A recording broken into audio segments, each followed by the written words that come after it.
looked a little bright. This is where I'm at. Hiking. Make sure I don't have any boogers. And anyway, wanted to, for me, hiking's where I connect, and hiking has restored my soul in so many ways. And I wanted to kind of send a note to Muleshoe, and this is kind of going to trying to figure out where the light is good. There's a passage in the Bible that says, well, there's lots of passages I like to read, like Isaiah. I like to read some Isaiah right now. Would like to read a lot of things. I like to read, Criminal Code, Texas Criminal Code 2503, and how it talks about interference with child custody, and then if I start doing that, then I'll talk about how when 2503 is not enforced, it really creates a really hard situation for we fathers, we men, because, for example, 2503 talks about interference with child custody, and it says a person commits an offense when they interfere with somebody's custody. And so, for example, if with Leah, if I were to try to exercise my custody as a father, like, for example, like, let's say it's Easter and I want to just take my children up to Easter dinner. If I did that today, I'd be arrested. I'd be thrown in jail. See, as a father, I just wanted to have Easter with my children.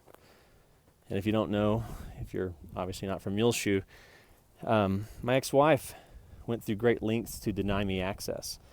And when I talk about access, it's access to my own children. I'm divorced. My name is Jonathan Fibonacci. And so, I'm going to go back to Muleshoe. That's kind of a funny word. And 2503 is kind of it's funny, isn't it?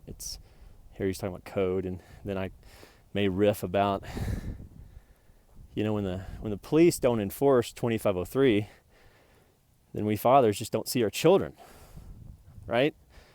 And I went through the rice fields and fought that battle, and Rice won. Rice Monkey won. So anyway, I had basically 2 children in Muleshoe that I love so much, trying to keep my business going. I want to keep this video brief, because I love, there's people in Muleshoe that I love, but I also want to speak truth and say, so basically I was a father that was legally entangled with the law and trying to just see my kids for Easter. So where am I going?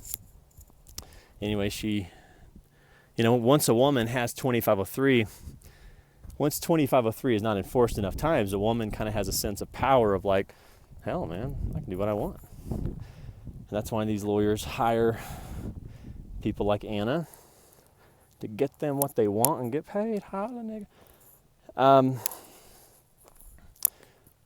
And so, by the time my trial rolled around,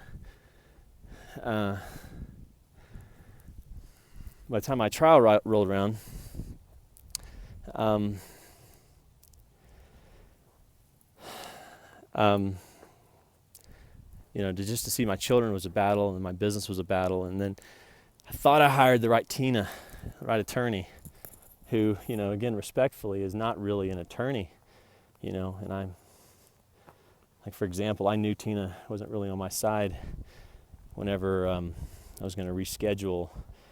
So Leah had to go through all kinds of meetings with officials, and there was an official that I needed to reschedule for my business. And Tina's response was, I emailed Tina, who was my lawyer. I said, Tina, I can't do Monday, but I can do Wednesday, because rescheduling, that's done all the time everywhere. Okay, anyway, sorry if I'm hiking without water. I'm going to go back to just tell a little bit of the story. And then Tina replied to my response, and this is documented. It's all in emails. Anyway, I got to wrap this video up. She said, well, what if Leah can't get off work? And that's when I knew. I'm like, my attorney is more worried about my ex-wife's teaching schedule than her own client's business license. So once that happened, I'm like, okay, Tina's not on my side. And then I just didn't hear from her. Like once I hired her, I didn't hear from her for like about a month and a half.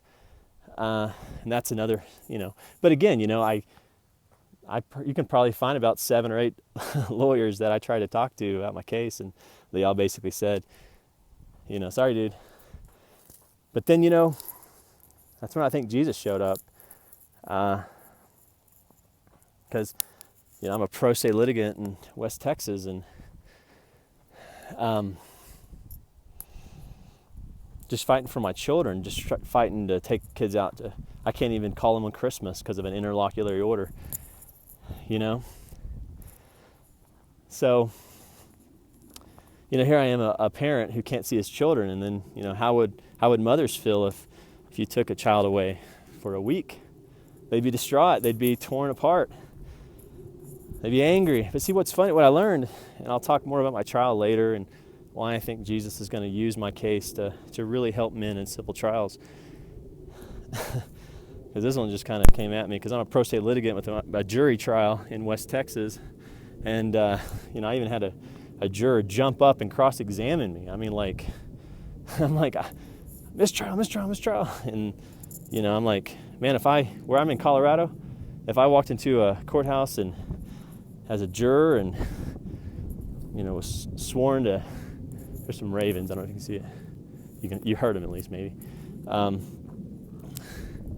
If I walked into a courthouse, and I'm out of breath because I've been hiking. In fact, I'll take you to the cliff over here. Anyway, these are just real videos. If I walked into a courthouse as a juror and I'm sworn to not be prejudicial, and then I decided to throw that sworn whatever away and then start cross-examining the person I didn't like, if I was a juror, I'd probably be thrown out.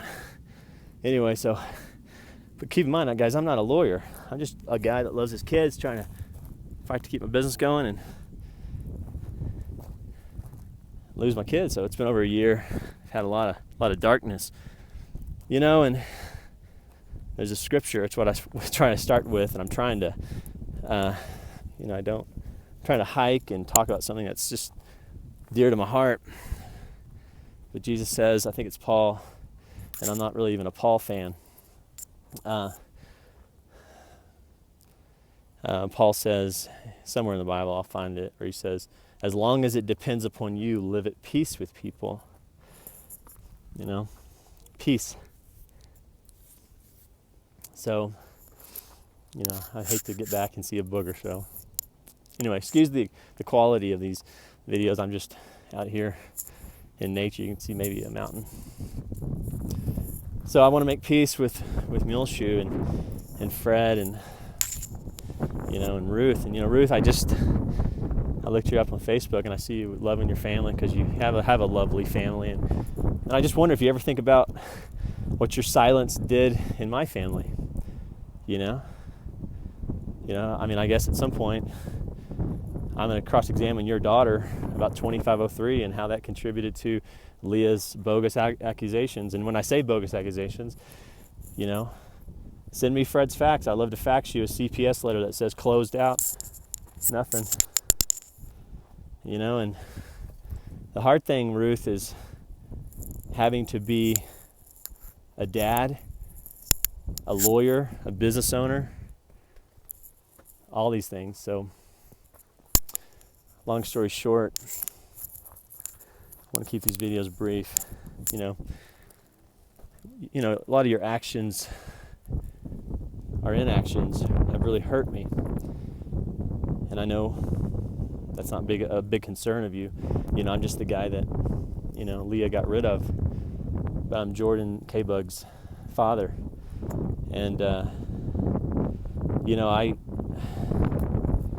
want to offer peace to you, but I also want to say, man, what you guys did, your inactions really hurt me. And, Tina's inactions. And the funny thing with the law is all about actions, what you do, guilty or not guilty. But inactions, those are important too. So, Tina, I didn't even really know what a discovery was, and that's all the evidence that she took on. She kind of took that role over and had to learn how to be a lawyer.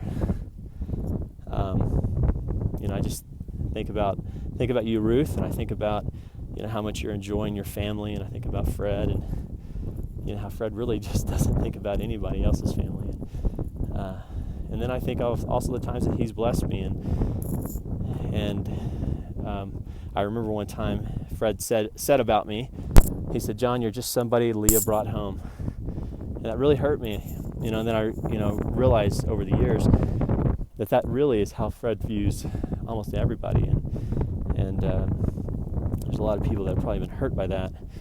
In fact, it was Ruth and Fred that I ran into at a Lubbock mall, and I said, basically, stop fucking with my visitation. They just thought I was crazy, probably like they're listening to this now. But I matter too, and Jordan and Caitlin matter, and the fact that I'm going to have to rely upon YouTube to tell my daughter the truth, and I'm going to show documents, and I'm going to be a First Amendment men's rights activist and say, all right, this is the email to the cop who refused to enforce 2503. Here's the closeout letter saying nothing. And then, maybe you're wondering, maybe you're hoping that I just died, but no, my business failed, as Frank Dodd, and so I'm starting over, and in this starting over, I'm going to have to, because of an interlocutory order, and I have another court official who's supposed to help give me supervised visitation. It's taken her 6 months to schedule that. My last communication with her, again, as a pro se litigant, she is saying things like, well, it's your job to facilitate. I'm like, if it were my job, then obviously I'd just call him, right? And you're confrontational. It's like, well, are facts confrontational? Because here are the facts. A whole bunch of people in my ex-wife's family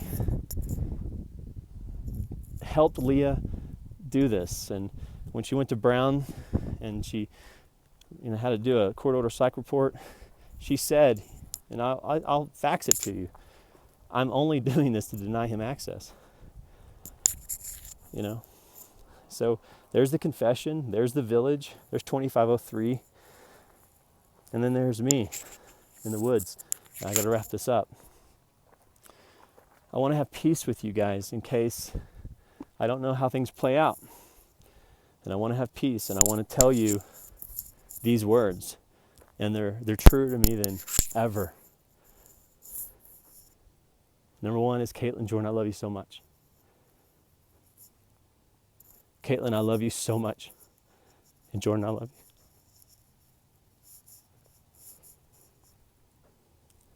And I'll also say,